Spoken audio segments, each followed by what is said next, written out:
കർത്താവിൽ എല്ലാവർക്കും വന്ദനം. നിങ്ങളെ വീണ്ടും കാണുന്നതിന് ഒത്തിരി സന്തോഷം. ഒരു പ്രധാനപ്പെട്ട ചിന്ത നിങ്ങളുമായിട്ട് പങ്കുവെക്കാനാണ് ഈ സമയം ഞാൻ എടുക്കുന്നത്. നമ്മൾക്കിടയിൽ, ദൈവമക്കൾക്കിടയിൽ നമ്മൾ പാപികളാണ് നമ്മൾ എന്ന് വിശ്വസിക്കുന്നവരാണ് 90% ആളുകൾ. കാര്യം വേദപുസ്തകം പറയുന്നു, ഒരാളും നീതിമാനില്ല, എല്ലാവരും പാപികളാണ്. ആ ഒരു ബോധത്തിൽ ജീവിക്കുന്ന ആളുകളാണ് നമ്മുടെ ചുറ്റുമുള്ള 90% ആളുകൾ. കാര്യം നമ്മൾ ജനിച്ചപ്പോഴേ പാപികളായി തീർന്നു. എന്നാൽ യേശുക്രിസ്തുവിൻ്റെ പൂർത്തീകരണ പ്രവൃത്തിയിൽ കൂടെ ദൈവം നമുക്ക് നൽകി തന്ന നീതിമാൻ എന്ന പൊസിഷൻ, ജസ്റ്റിഫൈഡ് എന്ന പൊസിഷൻ, ഞാനൊരു നീതിമാനാണ് എന്ന് ചിന്തയിൽ ജീവിക്കുന്ന വളരെ കുറച്ചാളുകൾ മാത്രമേ നമ്മൾക്കിടയിലുള്ളൂ.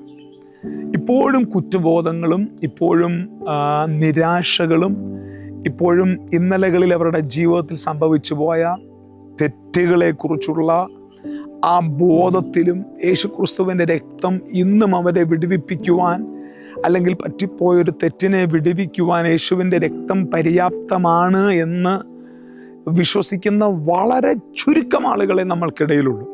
എനിക്ക് നിങ്ങളോട് ഇന്ന് രാത്രിയിൽ ഇന്ന് പറയാനുള്ളൊരു കാര്യം, പ്രത്യേകിച്ച് റോമാലേഖനം 5-ാം അധ്യായം നാം വായിക്കുമ്പോൾ, റോമാലേഖനം 5-ാം അധ്യായത്തിൽ പൗലോസ് സ്ഥാപിക്കാൻ ആഗ്രഹിക്കുന്ന ഒരു കാര്യമുണ്ട്.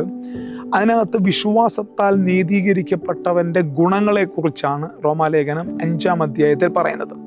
വിശ്വാസത്താൽ നീതീകരിക്കപ്പെട്ടിട്ട് നമുക്ക് കർത്താവായ യേശു ക്രിസ്തുവിനോട്, 5-ാം അധ്യായം തുടങ്ങുന്ന ഇങ്ങനെ: വിശ്വാസത്താൽ നീതീകരിക്കപ്പെട്ടിട്ട് നമുക്ക് കർത്താവായ യേശു ക്രിസ്തു മൂലം നമുക്ക് ദൈവത്തോട് സമാധാനമുണ്ട്.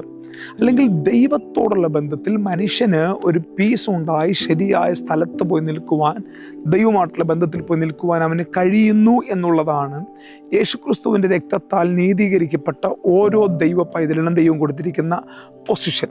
5-ാം അധ്യായം തുടർമാനം വായിക്കുമ്പോൾ പൗലോസ് പഠിപ്പിക്കുന്ന ഒരു കാര്യമുണ്ട്. ഏകൻ്റെ ലംഘനത്താൽ സകല മനുഷ്യരും പാപികളായി തീർന്നു. ഞാനും നിങ്ങളും പാപികളായി തീർന്നത് നിങ്ങളും ഞാനും പാപം ചെയ്തതുകൊണ്ടല്ല.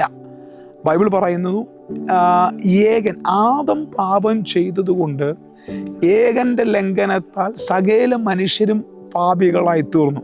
അപ്പോൾ ആ ഒരു കാര്യം, ഒന്നാം ആദമായ ആദമിൻ്റെ ആ ലംഘനം, അനുസരണക്കേടിൽ കൂടെ നമുക്കെന്ത് കിട്ടി എന്ന് ലോകത്തിലുള്ള സകല മനുഷ്യർക്കും അറിയാം. ഏകൻ്റെ ലംഘനത്താൽ നമ്മളെല്ലാവരും പാപികളായി തീർന്നു.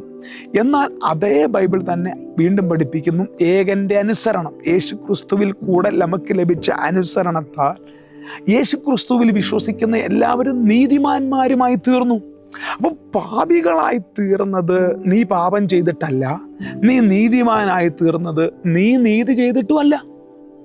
നീ നീതി ചെയ്ത കാരണത്താലല്ല നീ നീതിമാനായത്, നീ പാപം ചെയ്ത കാരണത്താലുമല്ല നീ പാപിയായത്. ഇപ്പൊ റോമാലേഖനം പഠിപ്പിക്കുന്നത്, നാം പാപം ചെയ്തിട്ട് നാം പാപികളായെന്നല്ല. ആദം പാപം ചെയ്തു, നാം പാപികളായി തീർന്നു. നാം നീതിമാന്മാരായി തീർന്നത് നമ്മൾ എന്തെങ്കിലും പുണ്യപ്രവൃത്തി ചെയ്തതുകൊണ്ടുമല്ല. യേശുക്രിസ്തു പുണ്യപ്രവൃത്തി ചെയ്തു, യേശുക്രിസ്തു നമുക്ക് വേണ്ടി മരിച്ചു, അതുകൊണ്ട് നാം നീതിമാന്മാരായി തീർന്നു. അപ്പോൾ മനസ്സിലാക്കുക, നിങ്ങൾ പാപിയായത് നിങ്ങൾ പാപം ചെയ്തിട്ടല്ല, നിങ്ങൾ നീതിമാനായത് നിങ്ങൾ നീതി പ്രവൃത്തി ചെയ്തതുകൊണ്ടല്ല. ഒന്നാം ആദം പാപം ചെയ്തു, അതുകൊണ്ട് സകല മനുഷ്യരും പാപികളായി തീർന്നു. ഇത് നമുക്കെല്ലാവർക്കും അറിയാം. എന്നാൽ ഒടുക്കത്തെ ആദമായിരിക്കുന്ന യേശുക്രിസ്തു എന്തു ചെയ്തു? ശ്രദ്ധിക്കുക, ആ പാപത്തിന്റെ പരിഹാരമായി മരണത്തിന്റെ അധികാരിയായ പിശാചിന്റെ തലയെ തകർത്ത് നിങ്ങളെ ഇരുട്ടിന്റെ അധികാരത്തിൽ നിന്ന് വിടുവിച്ച് സ്നേഹസ്വരൂപനായ പുത്രന്റെ രാജ്യത്തിൽ നിങ്ങളെ നീതിമാന്മാരാക്കി വെച്ചിരിക്കുന്നു. അത് നിങ്ങൾ നീതിമാനായതുകൊണ്ടല്ല, യേശുക്രിസ്തു നീതിമാനായതുകൊണ്ടും നമ്മെ പാപത്തിൽ നിന്ന് വിടുവിക്കുവാൻ വേണ്ടി പാപമൊഴികെ സകലത്തിലും തനിക്ക് തുല്യമായി പരീക്ഷിക്കപ്പെട്ട കർത്താവായ യേശുക്രിസ്തു നാം നീതിമാന്മാരാകാൻ വേണ്ടി അവൻ നമുക്ക് വേണ്ടി പാപമായി തീർന്നത് കൊണ്ട് നാം നീതിമാന്മാരായി തീർന്നു. ഇന്നു മുതൽ നിങ്ങൾ വിശ്വസിക്കേണ്ട ഒറ്റ കാര്യമുള്ളൂ, നിങ്ങൾ പാപിയായത് പാപം ചെയ്തതുകൊണ്ടല്ല, നിങ്ങൾ നീതിമാന്മാരായത് നിങ്ങൾ നീതി പ്രവൃത്തി ചെയ്തതുകൊണ്ടുമല്ല. അതുകൊണ്ട് സൗജന്യമായി നിങ്ങൾ പാപിയായതുപോലെ, നിങ്ങൾ വിശ്വസിക്കുന്നത് പോലെ നിങ്ങൾ സൗജന്യമായി നീതീകരിക്കപ്പെട്ടു എന്ന് നിങ്ങൾ വിശ്വസിക്കുക, നീതിബോധത്തിൽ ജീവിക്കുക, ഗോഡ് ബ്ലസ് യു. ദൈവം അനുഗ്രഹിക്കുവാനാകട്ടെ.